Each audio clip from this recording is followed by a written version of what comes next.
Hello hi dear friends, അങ്ങനെ നമ്മുടെ Monday എത്തിയിരിക്കുന്നു. മൺഡേ മോട്ടിവേഷൻ്റെ ദിവസം. അപ്പോൾ കുറച്ച് പേരൊക്കെ ഇത് വെയിറ്റ് ചെയ്യുന്ന ആൾക്കാരാണ്. പക്ഷേ എനിക്കൊരു സോറി പറയാനുണ്ട്. ചില ആഴ്ചകളിൽ നമ്മുടെ മൺഡേ മോട്ടിവേഷൻ മുടങ്ങി പോകാറുണ്ട്. മനഃപൂർവ്വമല്ല, കുറച്ച് സമയക്കുറവ് വരുമ്പോൾ മാറ്റി വയ്ക്കുന്ന ഒരു കാര്യം മൺഡേ മോട്ടിവേഷനാണ്. കുക്കിംഗ് വ്ളോഗ്സ് ഞാൻ മുടക്കാതിരിക്കാൻ ശ്രമിക്കാറുണ്ട്. മൺഡേ മോട്ടിവേഷൻ കഴിഞ്ഞാൽ പിന്നെ മാറ്റി വയ്ക്കുന്നത് ബ്യൂട്ടി വ്ളോഗാണ്. ബാക്കി കാര്യങ്ങളൊക്കെ കുറച്ചുകൂടി എന്തായാലും ഇടണം എന്ന് വിചാരിക്കും. പക്ഷേ ഇതൊരു വലിയ സോറി. ഓക്കെ, പറ്റുന്ന ദിവസമൊക്കെ ഞാനിങ്ങനെ മൺഡേ മോട്ടിവേഷൻ ഇടാം. അത് നമ്മുടെ ഒരു ഓപ്പൺ പ്ലാറ്റ്ഫോമാണല്ലോ, അങ്ങോട്ടും ഇങ്ങോട്ടും ആശയവിനിമയമാണ് നമ്മുടെ ഉദ്ദേശം. അപ്പോൾ കുറച്ച് വോയിസ് ഡിസ്റ്റർബൻസ് ഉണ്ടാകും. അപ്പുറത്തെ വീട്ടിൽ ഏതാണ്ട് കാർപ്പൻട്രി വർക്ക് നടക്കുകയാണ്. അപ്പോൾ കൊട്ടൽ ബഹളമൊക്കെ ഉണ്ട്. കുഴപ്പമില്ല അല്ലേ? എന്തായാലും ഇന്നത്തെ വിഷയം എന്ന് പറയുമ്പോൾ ജനറലി, അപ്പം ഞാൻ ഇതിന് മുന്നേയുള്ള വീഡിയോസിലൊക്കെ വിവാഹ കാര്യങ്ങളെക്കുറിച്ച് സംസാരിച്ചു. ഇപ്പോഴത്തെ ജനറേഷന് വിവാഹത്തോട് വലിയ താല്പര്യമില്ല.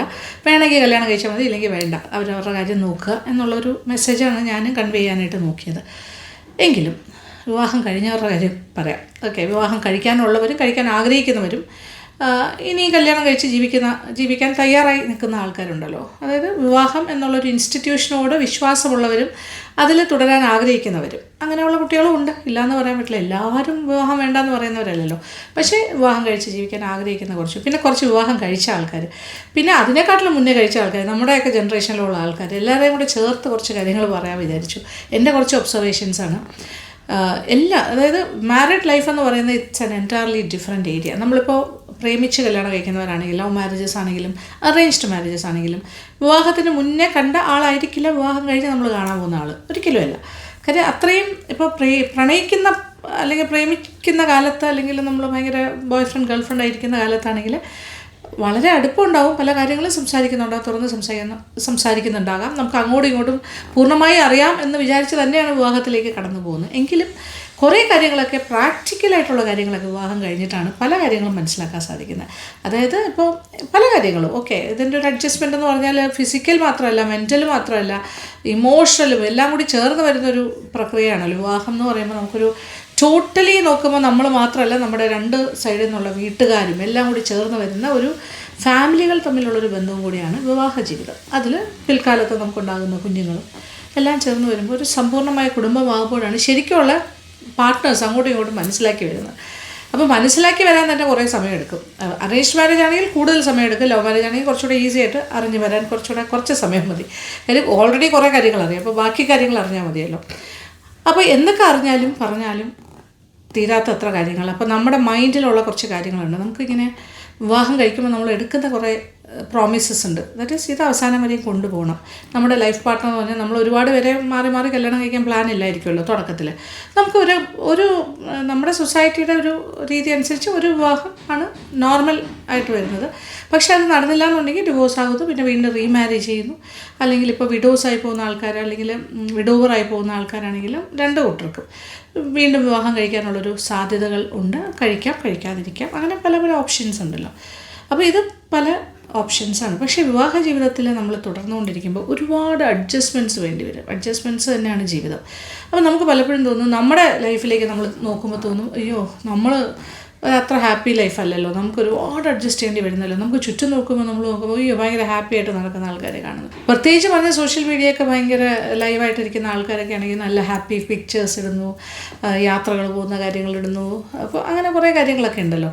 അപ്പോൾ എല്ലാം കാണുമ്പോൾ എനിക്ക് ഇവരൊക്കെ എത്ര ഭാഗ്യമുള്ളവരാണ്, എന്ത് നല്ല സ്നേഹമുള്ള ഭർത്താവ്, അല്ലെങ്കിൽ എന്ത് സ്നേഹമുള്ള ഭാര്യയാണ്, എന്തൊരു ഹാപ്പി ലൈഫാണ്, നമുക്കത് കിട്ടുന്നില്ലല്ലോ എന്നൊക്കെ പറഞ്ഞിട്ട് ഭയങ്കര നിരാശാബോധമാണ്. പിന്നെ നമ്മളെപ്പോഴും കമ്പയർ ചെയ്യുന്നൊരു രീതിയുണ്ട്. അത് പണ്ടത്തെ സിനിമയിലെ പോലെ എന്താ പറയുക, അയലത്തെ അദ്ദേഹത്തിലൊക്കെ കണ്ടതുപോലെ എന്ന് പറയാം.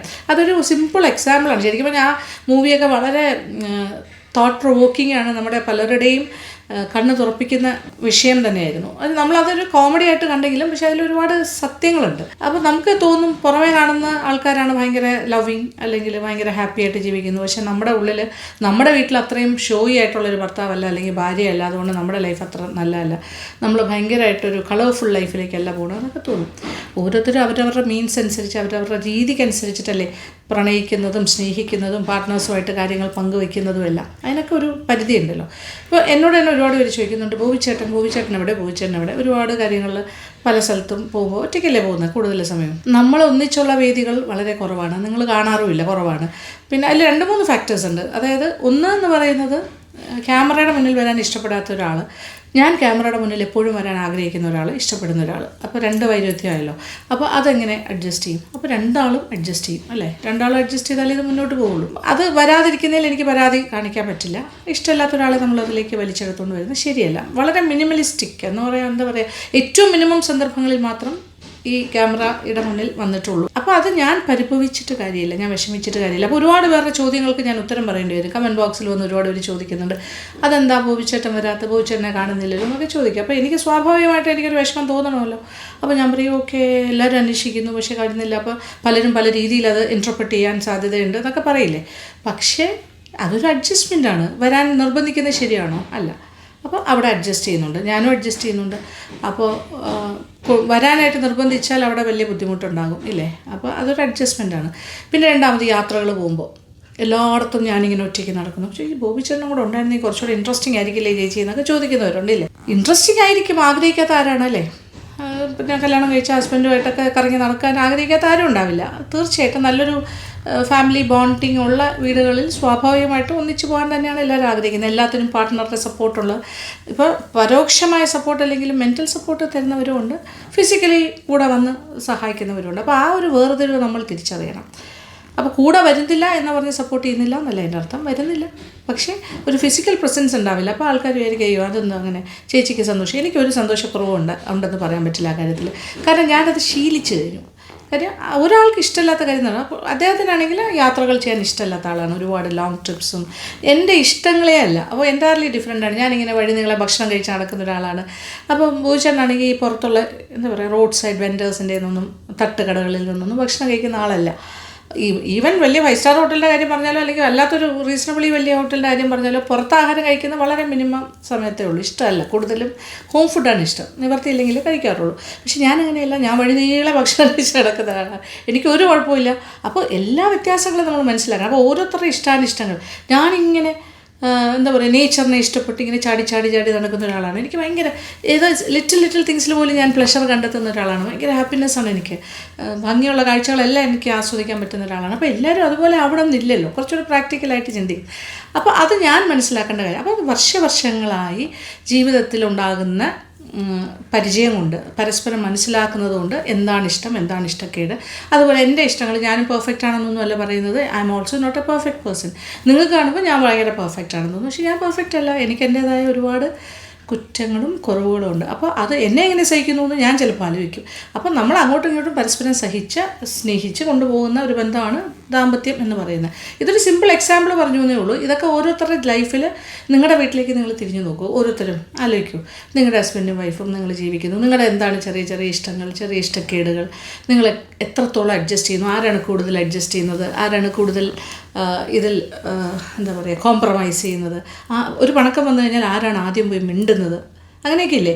ആർക്കാണ് വാശി കൂടുതൽ, ഈഗോ കൂടുതൽ ആർക്കാണ്. അപ്പോൾ വിവാഹബന്ധത്തിൽ ഈഗോ ഒന്നും പാടില്ല. ഓക്കെ, ഈഗോ എന്നുള്ളൊരു കാര്യം മാറ്റി വയ്ക്കണം. അതെനിക്ക് പറയാനുള്ളൊരു പ്രധാന കാര്യമാണ്. പിന്നെ കുറേ അഡ്ജസ്റ്റ് ചെയ്യണം, നമ്മുടെ ഇഷ്ടങ്ങൾ കുറേ മാറ്റി വയ്ക്കണം, മറ്റുള്ളവരുടെ ഇഷ്ടത്തിനനുസരിച്ച് നമ്മൾ കുറേ അഡ്ജസ്റ്റ്മെൻറ്റ്സ് ചെയ്യണം. അത് 2 സൈഡിൽ നിന്നും വേണം എന്ന് തന്നെയാണ് എൻ്റെ അഭിപ്രായം. പക്ഷെ എപ്പോഴും ആണുങ്ങൾക്കൊരു ഫീലിംഗ് ഉണ്ട്, അവർ ഭയങ്കര ചൊവനിസ്റ്റിക് ആറ്റിറ്റ്യൂഡ് ഉണ്ടെങ്കിൽ, ഒരു ഞാനാണ് വലുത്, ഞാൻ ആണ് എന്താ പറയുക, അങ്ങനെ ഒരു ഫീലിംഗ് ഇല്ല. ആണുങ്ങൾ സുപ്പീരിയർ, ഫീമെയിൽസ് ആർ ഇൻഫീരിയർ എന്നുള്ള ആ ഒരു ഫീലിംഗ് ഉണ്ടെങ്കിൽ ശരിയാവില്ല. ഒരു ഇക്വാളിറ്റിയിൽ പോയാൽ എല്ലാം വെൽ ആൻഡ് ഗുഡ്, നല്ലത്. ഇല്ലെങ്കിലാണ് അവിടെ അസ്വാരസ്യങ്ങളൊക്കെ ഉണ്ടാകുന്നത്. അപ്പോൾ ഞാൻ പറയുന്നത് ഇത്രയേ ഉള്ളൂ. നമ്മുടെ ഇഷ്ടങ്ങൾ പല കാര്യങ്ങൾ, അപ്പോൾ വർഷങ്ങളായി ജീവിക്കുന്നതിന് ഞങ്ങളുടെയൊക്കെ വിവാഹം കഴിഞ്ഞിട്ട് ഇപ്പോൾ 37 ഇയേഴ്സിൽ കൂടുതലായി. അതുപോലെ ഒരുപാട് വർഷം, ഒരു 30-40 വർഷമായിട്ട് ജീവിക്കുന്ന ആൾക്കാരുണ്ട്, 50 വർഷമായിട്ട് വിവാഹം കഴിച്ച് ജീവിക്കുന്നവരുണ്ട്. ഇപ്പോഴത്തെ ആൾക്കാർ കുറച്ചുകൂടെ ബോൾഡാണ്, പല തീരുമാനങ്ങളും എടുക്കും. അതല്ലാതെ അഡ്ജസ്റ്റ് ചെയ്ത് കഷ്ടപ്പെട്ട് ജീവിക്കുന്ന വേറെ കുറേ ആൾക്കാരുണ്ട്. അവരവരുടെ ഇഷ്ടങ്ങൾ മുഴുവൻ സാക്രിഫൈസ് ചെയ്തിട്ട് എല്ലാം ഭർത്താവിൻ്റെ ഇഷ്ടം മാത്രം നടന്നു പോകുന്ന വീടുകളുണ്ട്. അതായത് ഒരു കോംപ്രമൈസും ഇല്ല, യാതൊരു ഇതുമില്ല, ഒരാൾ മാത്രം അഡ്ജസ്റ്റ് ചെയ്ത് പോകുന്നു. അത്തരക്കാരും ഇല്ലേ. അവരോടും പറയാനുള്ള എനിക്കൊരു കാര്യമുള്ളൂ, നമ്മൾ മാക്സിമം നമ്മുടെ സന്തോഷം നമ്മൾ തന്നെ കണ്ടെത്തിയേ പറ്റുള്ളൂ. അത് ആരെങ്കിലും തരും എന്ന് പറഞ്ഞ് നോക്കിയിരുന്നിട്ട് യാതൊരു അർത്ഥവുമില്ല. കുറേ വർഷങ്ങൾ സഫർ ചെയ്തിട്ടുണ്ടാകാം. ഇനിയെങ്കിലും ഏതെങ്കിലും ഒരു പീരീഡ് ഓഫ് ടൈമിൽ നിങ്ങൾക്ക് കുട്ടികളൊക്കെ വലുതായി, എല്ലാം കഴിഞ്ഞു, നിങ്ങൾ ഒരുപാട് കാലം കഷ്ടപ്പെട്ടിട്ടുണ്ടാകാം, ഒരുപാട് സന്തോഷങ്ങൾ നിങ്ങൾക്ക് നഷ്ടപ്പെട്ടിട്ടുണ്ടാകും. പക്ഷെ നിങ്ങൾ കുറച്ചെങ്കിലും നിങ്ങളുടെ ആഗ്രഹങ്ങൾ സാധിച്ചെടുക്കാൻ നോക്കണം. ഒറ്റയ്ക്ക് ചെയ്താൽ മതി. അപ്പോൾ ഇവിടെ എല്ലാം വരുന്നൊരു കാര്യം എന്താണ്, ഒറ്റയ്ക്ക് ചെയ്യുക എന്ന് പറയുമ്പോൾ നമ്മുടെ സാമ്പത്തികമായ ഭദ്രതയാണ് ഏറ്റവും ഇമ്പോർട്ടൻറ്റ്. നമുക്ക് ഇൻഡിപെൻഡൻ്റ് ആയിട്ട് വരുമാനമില്ലെങ്കിൽ പലപ്പോഴും നമുക്ക് കോംപ്രമൈസസിന് നിന്ന് കൊടുക്കേണ്ടി വരും. കാരണം എന്താ, നമ്മൾ ഡിപ്പെൻഡ് ചെയ്യണം. നമ്മൾ ഒരാളെ ആശ്രയിക്കുമ്പോൾ സ്വാഭാവികമായിട്ടും അവർ പറയുന്ന കേട്ടേ പറ്റുള്ളൂ. ഓക്കെ, നമ്മുടെ കയ്യിൽ നമുക്കിപ്പോൾ ഒരു സ്ഥലത്ത് പോകണം. ഓക്കെ, പോകണം എന്ന് പറയുമ്പോൾ കയ്യിൽ കാശുണ്ടോ എന്ന് തിരിച്ച് ചോദിച്ചാൽ കാശില്ല. അവരുടെ കയ്യിൽ കാശുണ്ടോ കാശില്ലേ എന്നുള്ള അവരല്ലേ പറയുന്നത്. പറയാം എൻ്റെ കയ്യിൽ പൈസ ഇല്ല, കൊണ്ടുപോകാൻ പറ്റില്ല എന്ന് പറഞ്ഞാൽ നമുക്കൊരു ഓൾട്ടർനേറ്റീവ് കൊടുക്കാനില്ല. അപ്പോൾ നമുക്ക് ഡിമാൻഡ് ചെയ്യാനും പറ്റില്ല. അവരുടെ ബുദ്ധിമുട്ട് നമുക്കറിയില്ലല്ലോ എന്താണെന്ന്. അപ്പോൾ അങ്ങനെ വിചാരിക്കുക. അപ്പോൾ നമ്മൾ സ്വന്തമായിട്ട് പൈസ ഉണ്ടെങ്കിൽ മാത്രമേ നമുക്ക് സ്വന്തമായിട്ട് പല കാര്യങ്ങളും ചെയ്യാൻ പറ്റുള്ളൂ. സെൽഫായിട്ട് നമുക്കൊരു പവർ ഉണ്ടാവണമെങ്കിൽ, സെൽഫായിട്ട് നമുക്ക് നമ്മുടെ ഡിഗ്നിറ്റി കാത്തു സൂക്ഷിക്കണം എന്നുണ്ടെങ്കിൽ, നമ്മുടെ അഭിമാനം നമുക്ക് സംരക്ഷിക്കണം എന്നുണ്ടെങ്കിൽ, നമുക്കൊരു മിനിമം കാര്യങ്ങളൊക്കെ സാധിച്ചു കിട്ടണം എന്നുണ്ടെങ്കിൽ നമുക്ക് സ്വന്തമായിട്ട് വരുമാനം ഉണ്ടാവണം. ഈ വരുമാനം എന്ന് പറയുമ്പോൾ പഠിച്ചവർക്ക് മാത്രമല്ല പഠിക്കാത്തവർക്കും വരുമാനം ഉണ്ടാക്കാം. നമുക്ക് എന്തെങ്കിലും ഒരു കൈത്തൊഴിൽ നമുക്ക് അറിയാൻ പറ്റണമല്ലോ, എന്തെങ്കിലും ആയിക്കോട്ടെ, എനിത്തിങ് നമുക്ക് അത്യാവശ്യം അറിയുന്നൊരു തൊഴിൽ. അതൊരു പാചകമായാലും മതി. നമുക്ക് വീട്ടിലിരുന്ന് എന്തെങ്കിലും ചെറിയ സാധനങ്ങളുണ്ടാക്കി, ഇപ്പോൾ ഒരുപാട് സൗകര്യങ്ങളുണ്ട്. ഇപ്പോൾ വാട്സപ്പ് ഗ്രൂപ്പുകളുണ്ട്, പലതുണ്ട്. ഇപ്പോൾ ഒരു കുഞ്ഞൊരു സംരംഭം പോലെ തുടങ്ങിയിട്ട് ചെറിയ ഒരു 10 പേർക്കുള്ള അല്ലെങ്കിൽ 15 പേർക്കുള്ള 5 പേർക്കുള്ള വീടുകളിലേക്ക് നമുക്ക് ഭക്ഷണം എത്തിച്ചു കൊടുക്കാം. ഓക്കെ, ഗ്രൂപ്പിലൂടെ ഇട്ടിട്ട് ഇന്നത്തെ മെനു ഇതാണ് എന്ന് പറഞ്ഞിട്ട് നമ്മൾ ആ ഗ്രൂപ്പിൽ അനൗൺസ് ചെയ്തിട്ട് നിങ്ങൾക്ക് പരിചയമുള്ള ആളുകളെ എല്ലാം അതിനകത്തേക്ക് കൊണ്ടുവരണം വാട്സപ്പ് ഗ്രൂപ്പിൽ. എന്നിട്ട് അതിലൂടെ നിങ്ങൾക്ക് ബിസിനസ് ചെയ്യാം. അപ്പോൾ ചെറിയ കാര്യം. അപ്പോൾ ചെറിയൊരു തുകയാണെങ്കിൽ നിങ്ങളുടെ കയ്യിലേക്ക് വരും. നിങ്ങളുടെ വീട്ടിലുണ്ടാക്കുന്ന ഭക്ഷണം തന്നെ കുറച്ചുകൂടെ കൂടുതൽ ക്വാണ്ടിറ്റി ഉണ്ടാക്കണം എന്നല്ലേ ഉള്ളൂ. നമുക്ക് ഒറ്റയ്ക്ക് ചെയ്യാൻ പറ്റുന്ന കാര്യമാണ് അതല്ല. അപ്പോൾ അത് ചെയ്യാം. പിന്നെ ചില കാര്യങ്ങൾ എന്താ പറയുക, വറവൽ പോലെയുള്ള കാര്യങ്ങളൊക്കെ ഉണ്ടാക്കിയിട്ട് ചില ബേക്കറീസിലൊക്കെ കൊടുക്കാൻ, പലതരം ചിപ്സ്, സ്വീറ്റ്സ്, അങ്ങനത്തെ കാര്യങ്ങൾ, ചീത്താവാത്ത കാര്യങ്ങൾ ഉണ്ടാക്കിയിട്ട് നമുക്ക് പല ബേക്കറീസിലും പോയി സംസാരിച്ചിട്ട് അവർക്കൊരു സപ്ലയേഴ്സായിട്ട് മാറാം. അവരെല്ലാം ഈ എന്താ പറയണ്ടേ, അവർ ഡയറക്റ്റായിട്ട് ഉണ്ടാക്കാണ്ട് ചില പല ബേക്കറീസും ആൾക്കാരുടെ നിന്ന് ഉണ്ടാക്കുന്നവരുടെ നിന്ന് വാങ്ങി വിൽക്കുന്നൊരു സമ്പ്രദായമുണ്ട്. ഓക്കെ, അങ്ങനെയും ചെയ്യാൻ പറ്റും. അങ്ങനെ പല ഓപ്ഷൻ. ഞാൻ പാചകത്തിൻ്റെ കാര്യം മാത്രം, അതുപോലെ തയ്യലാണെങ്കിൽ, ഡ്രസ് ഡിസൈനിങ്ങിൻ്റെ കാര്യത്തിൽ, പിന്നെ ബ്യൂട്ടീഷ്യൻ കോഴ്സസ് ചെയ്തിട്ട് അതുമായിട്ട് ബന്ധപ്പെട്ട ഹെയർ ഡ്രസ്സിങ്, അങ്ങനത്തെ കാര്യങ്ങൾ ചെയ്യാം. പിന്നെ ഗാർഡനിങ്, അതിലേക്ക് പോയിട്ട് ചെടി വളർത്തി നഴ്സറി പോലെയുള്ള കാര്യങ്ങൾ, കുഞ്ഞ് തൈകളുണ്ടാക്കി വിൽക്കാം. പിന്നെ flower making, flower arrangements, bouquet ഉണ്ടാക്കൽ, അങ്ങനത്തെ കുറച്ച് കാര്യങ്ങൾ വേണമെങ്കിൽ ചെയ്യാൻ പറ്റുന്ന ഓപ്ഷൻസ് ഞാൻ പറയുകയാണ്. പല കാര്യങ്ങൾ ചെയ്യാം. പിന്നെ വീട്ടിൽ പെറ്റ്സിനെ വളർത്താം. ചെറിയ രീതിയിലാണെങ്കിലും പെറ്റ്സൊക്കെ നല്ല പൈസ ഉണ്ടാക്കുന്ന ബിസിനസ്സാണ്. പെറ്റ്സിനെ വളർത്തി വിൽക്കാം. ഓക്കെ, അതിൻ്റെ കുഞ്ഞുങ്ങളെയൊക്കെ വിൽക്കാം. പിന്നെ ചെറിയ കോഴി തൊട്ട് നമുക്ക് തുടങ്ങാം ബിസിനസ്. മുട്ട വിൽക്കാം, പിന്നെ പാല് വിൽക്കാം. ഇപ്പോൾ പശുവിനെയൊന്നും വളർത്താനുള്ള സൗകര്യം ഇല്ലാത്തവരുണ്ടാവും, പക്ഷേ കോഴിയൊക്കെ അത്യാവശ്യം വളർത്താൻ പറ്റും. ഇപ്പോൾ തന്നെ വീട്ടിൽ അധികം മുറ്റം ഇല്ലാത്തവർക്ക് പോലും അങ്ങനത്തെ കോഴിക്കൂടുകളോടുകൂടി തന്നെ സബ്സിഡിയോടുകൂടി കോഴിയെ വളർത്താനായിട്ട് ഉള്ള പല ഗവൺമെൻറ് പ്രോജക്ട്സും ഉണ്ട്. അത് അന്വേഷിച്ചാൽ കണ്ടെത്താൻ സാധിക്കുന്ന കാര്യമാണ്. ഇങ്ങനെ നമ്മുടെ ഫ്രണ്ടിൽ ഒരുപാട് സ്ത്രീകൾക്ക് ചെയ്യാൻ പറ്റുന്ന ഒരുപാട് കാര്യങ്ങളുണ്ട്.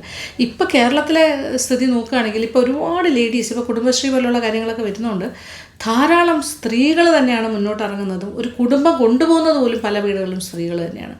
അത് നിസ്സംശയം പറയാവുന്ന കാര്യമാണ്.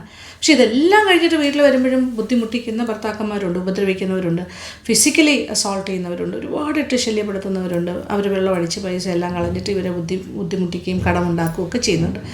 ഇതൊന്നും മറന്നുകൊണ്ടല്ല ഞാൻ സംസാരിക്കുന്നത്. പക്ഷേ നമ്മൾ എന്തുണ്ടാക്കിയാലും അതിലൊരു പങ്ക് മാറ്റി വയ്ക്കാനായിട്ട് ശ്രമിക്കുക. നിങ്ങളുടെ ഒരു ചെറിയൊരു കുടുക്കയെങ്കിലും നിങ്ങൾ സ്വന്തമാക്കണം. ഒരു മാസം ഇത്ര രൂപയെങ്കിലും, ഒരു ദിവസക്കൂലിക്കാണ് കാര്യങ്ങൾ ചെയ്യുന്നത്, ദിവസം ഒരല്പം രൂപ മാറ്റി വയ്ക്കാൻ നോക്കണം. അല്ലെങ്കിൽ ആഴ്ചതോറും അല്പം മാറ്റി. അപ്പോൾ ഇങ്ങനെ കുട്ടി വയ്ക്കുന്ന ഒരു തുക കൊണ്ട് നിങ്ങൾക്ക് വൺസ് ഇൻ എ വൈൽ നിങ്ങൾക്ക് മനസ്സിന് സന്തോഷം നൽകുന്ന കാഴ്ചകൾ അത് കാണാനായിട്ട് പോകാം. നിങ്ങൾക്ക് ഇഷ്ടമുള്ള കാര്യങ്ങൾ ചെയ്യാനായിട്ട് നിങ്ങൾക്ക് മാറ്റി വയ്ക്കും. ഇപ്പോൾ ഡ്രസ്സിൻ്റെ കാര്യത്തിലാണെങ്കിൽ പോലും നമുക്കിഷ്ടമുള്ള വസ്ത്രം ധരിക്കാനുള്ള സ്വാതന്ത്ര്യം നമ്മൾക്കില്ലേ. നിങ്ങൾക്ക് ഇഷ്ടമുള്ള ഡ്രസ്സ് നിങ്ങൾ ധരിക്കണം. നിങ്ങൾ ഇതുവരെ ധരിക്കാതെ നിങ്ങൾ ആഗ്രഹിക്കുന്നത്, നിങ്ങൾക്ക് ഒരു പക്ഷേ എന്താ പറയുക, നിങ്ങൾക്ക് മോഡേൺ ആയിട്ടുള്ള വസ്ത്രം, ഇതുവരെ സാരി മാത്രമേ ഉപയോഗിച്ചിട്ടുള്ളൂ, അപ്പോൾ നിങ്ങൾക്ക് കുറച്ച് മോഡേൺ ആയിട്ടുള്ള വേഷങ്ങൾ ധരിക്കണമെന്ന് തോന്നുകയാണെങ്കിൽ ആരെയും നോക്കേണ്ട ആവശ്യമില്ല. നിങ്ങൾ ധൈര്യമായിട്ട് അത് വാങ്ങുക, ധരിക്കുക എന്ന് തന്നെ ഞാൻ പറയുള്ളൂ.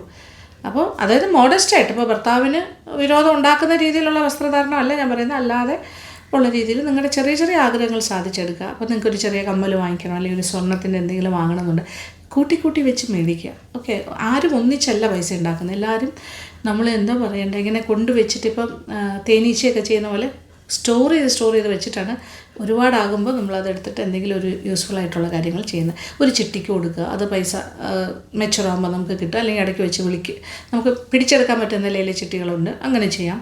പക്ഷേ കൃത്യമായിട്ട് എല്ലാ കാര്യങ്ങളും സിസ്റ്റമാറ്റിക്കായിട്ട് ചെയ്യണം, അത്രേ ഉള്ളൂ. അപ്പോൾ അങ്ങനത്തെ കാര്യങ്ങളൊക്കെ ചെയ്യാം. പിന്നെ നിങ്ങൾക്കൊരു ചെറിയ യാത്ര പോകണം, നിങ്ങളെ കൊണ്ടുപോകുന്ന ഒരു ഹസ്ബൻഡ് അല്ലാന്നുണ്ടെങ്കിൽ തീർച്ചയായിട്ടും നിങ്ങൾക്ക് പോകാൻ പറ്റില്ല.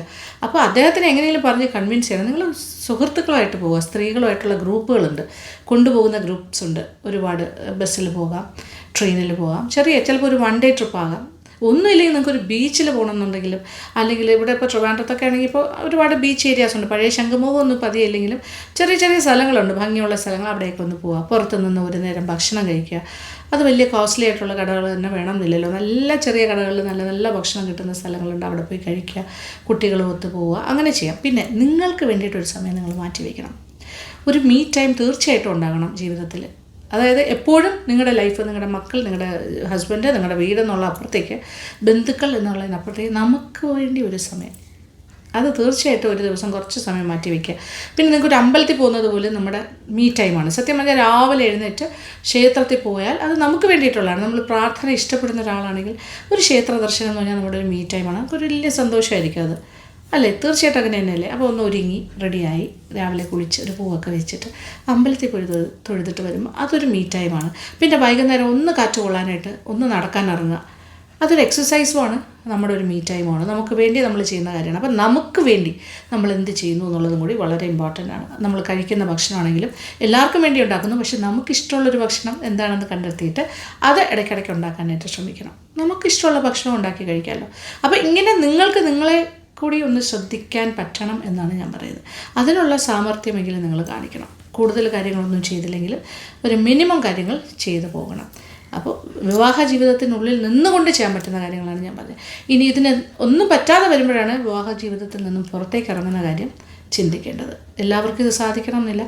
തീരെ സഹിയിടുമ്പോഴാണ് സ്ത്രീകൾ ആ ഒരു കെട്ടുപാടിൽ നിന്നും പുറത്തേക്ക് ഇറങ്ങുന്നത്. ആ ഒരു മാരീഡ് ലൈഫിൽ നിന്നുകൊണ്ട് നിങ്ങൾക്ക് ഇതൊന്നും ചെയ്യാൻ പറ്റുന്നെങ്കിൽ ഡെഫിനറ്റ്ലി നിങ്ങൾ മാരീഡ് ലൈഫിന് പുറത്തേക്ക് ഇറങ്ങുക, നിങ്ങളുടെ കുട്ടികളോടൊപ്പം. എന്നിട്ട് നിങ്ങൾക്ക് ചെയ്യാൻ പറ്റുന്ന പോലെ സന്തോഷത്തോടു കൂടി ജീവിക്കാൻ നോക്കണം. അപ്പോൾ ഇത് എന്താ പറയുക, വിവാഹ ജീവിതം എന്ന് പറഞ്ഞാൽ ഒരു അൾട്ടിമേറ്റ് ഒന്നുമല്ല, അത് വിചാരിക്കുകയോ വേണ്ട.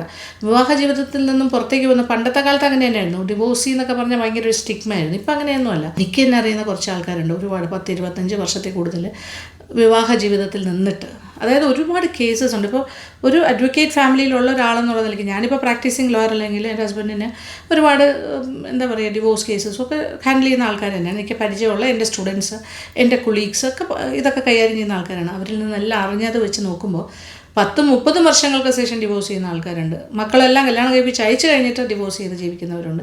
അത് അവസാനമെങ്കിലും അവർക്ക് തീരെ സഹികെടുമ്പോഴാണ് ഇതൊക്കെ ചെയ്യുന്നത്. പക്ഷേ അൾട്ടിമേറ്റ്ലി അത് ചെയ്യേണ്ടി വന്നാൽ ചെയ്യണം, അതല്ല എന്ന് ഞാൻ പറയില്ല. ഞാൻ അതിൽ തന്നെ പിടിച്ചു നിൽക്കണം എന്നൊന്നും ഞാൻ പറയുന്ന ഒരാളൊന്നുമല്ല. പറ്റുന്ന പോലെ അഡ്ജസ്റ്റ് ചെയ്യുക. Adjustment is life, that is അത് തർക്കമില്ലാത്ത കാര്യമാണ്. നമ്മളെല്ലാവരും അഡ്ജസ്റ്റ് ചെയ്യണം. പക്ഷേ ഈ അഡ്ജസ്റ്റ്മെൻറ്റ് വൺ സൈഡഡ് ആകരുത്, 2 സൈഡും അഡ്ജസ്റ്റ് ചെയ്യണം. കഴിയുന്നിടത്തോളം അഡ്ജസ്റ്റ് ചെയ്ത് സ്നേഹിച്ച് ജീവിക്കാൻ നോക്കുക. കുട്ടികളുടെ നല്ലതിന് വേണ്ടിയിട്ട് മാത്രം ബാലൻസ് ചെയ്യുന്ന പോകുന്ന വീടുകളും ഉണ്ട്. പക്ഷേ കുട്ടികൾക്ക് വേണ്ടി മാത്രം ജീവിച്ച് കഴിയുന്ന ആൾക്കാരാണെങ്കിൽ കുട്ടികളുടെ കല്യാണമൊക്കെ കഴിയുമ്പോൾ അവർക്ക് വേണമെങ്കിൽ സ്പ്ലിറ്റ് ചെയ്ത് പോകാം. പക്ഷേ 2 സൈഡും സേഫായിരിക്കണം. സ്പ്ലിറ്റായി പോകുമ്പോഴും ഭാര്യയുടെ കയ്യിൽ ജീവിക്കാനുള്ളൊരു, സ്വന്തമായിട്ട് ഒറ്റയ്ക്ക് ജീവിക്കാനുള്ള ഒരു ബാക്കപ്പ് ഡെഫിനറ്റ്ലി ഉണ്ടാവണം. അല്ലാണ്ട് പെരുവഴിയിലേക്കൊന്നും ഇറങ്ങിപ്പോകരുത്. അതിനുള്ളൊരു സാധ്യത നിങ്ങളെപ്പോഴും മനസ്സിൽ കാണണം. നിങ്ങളുടെ ലൈഫ് എങ്ങനെയാണ് പോകുന്നത് നിങ്ങൾക്ക് തന്നെ അറിയാമല്ലോ. വർഷങ്ങൾ കഴിയുമ്പോൾ മനസ്സിലാക്കി വരും. ഇപ്പോൾ ന്യൂ ആയിട്ട് കല്യാണം കഴിക്കുന്നവർക്കും കൂടി ചേർത്ത് പറയുകയാണ്, കല്യാണം കഴിച്ച പുതിയ ആൾക്കാർക്കും കൂടി ചേർത്ത് പറയുകയാണ്, നിങ്ങൾ നിങ്ങളുടെ കാര്യം നോക്കാൻ മറന്നു പോകരുത്, ജീവിക്കാൻ മറക്കരുതെന്ന് പറയില്ലേ. എപ്പോഴും നിങ്ങൾ നിങ്ങളുടെ സൈഡ് സേഫ് ആക്കണം. നിങ്ങളുടെ കയ്യിലൊരു ബാക്കപ്പ് പ്ലാൻ എപ്പോഴും ഉണ്ടാകണം. ലൈഫിൽ എപ്പോഴാണ് തിരിച്ചടികൾ വരുന്നതെന്ന് പറയാൻ പറ്റില്ല. വരികയാണെങ്കിൽ ആരെയും ഡിപ്പെൻഡ് ചെയ്യാതെ മുന്നോട്ട് പോകാനായിട്ട് നിങ്ങൾക്ക് കഴിയണം. ആ ഒരു പ്ലാനിങ് ഉണ്ടാകണം. ഒന്നിലും മനസ്സ് പതറരുത്, വളരെ ശക്തമായി നിൽക്കാനായിട്ട് ശ്രമിക്കണം. അതെനിക്ക് എപ്പോഴും ഞാൻ പറയുന്നൊരു മെസ്സേജാണ്. നമ്മൾ തന്നെയാണ് നമ്മുടെ സ്ട്രെങ്ത് ഉണ്ടാക്കേണ്ടത്. നമ്മുടെ ഉള്ളിൽ നിന്നാണ് ആ സ്ട്രെങ്ത് ഉണ്ട്. ആരും നമുക്ക് സപ്പോർട്ട് പലരും തരുമായിരിക്കും, പക്ഷേ ആ ഒരു ധൈര്യം എന്നുള്ളത് നമ്മുടെ ഉള്ളിൽ നിന്നാണ് വരേണ്ടത്. അത് വളർത്തിയെടുക്കണം. അത് നിർബന്ധമായിട്ട് ചെയ്യേണ്ട കാര്യമാണ്. ആരെയും പേടിക്കേണ്ട ആവശ്യമില്ല. നമ്മൾ സ്ട്രെയിറ്റ് ആണോ, നമ്മൾ ചെയ്യുന്ന കാര്യങ്ങൾ ആരെയും പറ്റിച്ചിട്ടൊന്നുമല്ല നമ്മൾ ജീവിക്കുന്നത്. അത്രത്തോളം കാലം നമ്മൾ ഹാർഡ് വർക്കിംഗ് ആണ്, നമ്മൾ കഠിനാധ്വാനം ചെയ്യാൻ തയ്യാറാണ്, വേറെ ആരെയും ദ്രോഹിക്കുന്നില്ല, നമ്മൾ ആരെയും പറ്റിച്ചല്ല ജീവിക്കുന്നതെന്നുണ്ടെങ്കിൽ ധൈര്യമായിട്ട് നിങ്ങൾക്ക് ഒറ്റയ്ക്കാണെങ്കിലും മുന്നോട്ട് പോകാൻ സാധിക്കും. അല്ലെങ്കിൽ അഡ്ജസ്റ്റ് ചെയ്ത് മുന്നോട്ട് പോകാനായിട്ട് ശ്രമിക്കുക. ഇതാണ് എൻ്റെ ഒരു തോട്ട്. ഇനി നിങ്ങളുടെ അഭിപ്രായങ്ങൾ പറയുക, നിങ്ങൾക്ക് എന്താണ് തോന്നുന്നത് അത് പറയുക. അപ്പോൾ ഇത്രയും നാളത്തെ എൻ്റെ ഈ എൻ്റെ ജീവിതത്തിൽ, ലോകം എന്ന് പറയുന്നത് ഞാൻ വളർന്ന് ഈ ജീവിച്ചിരിക്കുന്ന ഈ നിമിഷം വരെയുള്ള എൻ്റെ ലൈഫ് എക്സ്പീരിയൻസിൽ നിന്നാണ് ഞാനിപ്പോൾ സംസാരിക്കുന്നത്. അപ്പോൾ നിങ്ങൾക്കും അതുപോലെ എക്സ്പീരിയൻസസ് ഉണ്ടാവുമല്ലോ. അപ്പോൾ അഭിപ്രായങ്ങൾ പറയുക. അപ്പോൾ നമുക്ക് ഡിസ്കസ് ചെയ്യാം. ഓക്കെ, കമൻറ്റ് ബോക്സിലേക്ക് വരിക. അപ്പോൾ thank you so much. Thank you for watching and keep on watching Lakshmi Nair vlogs. Love you all.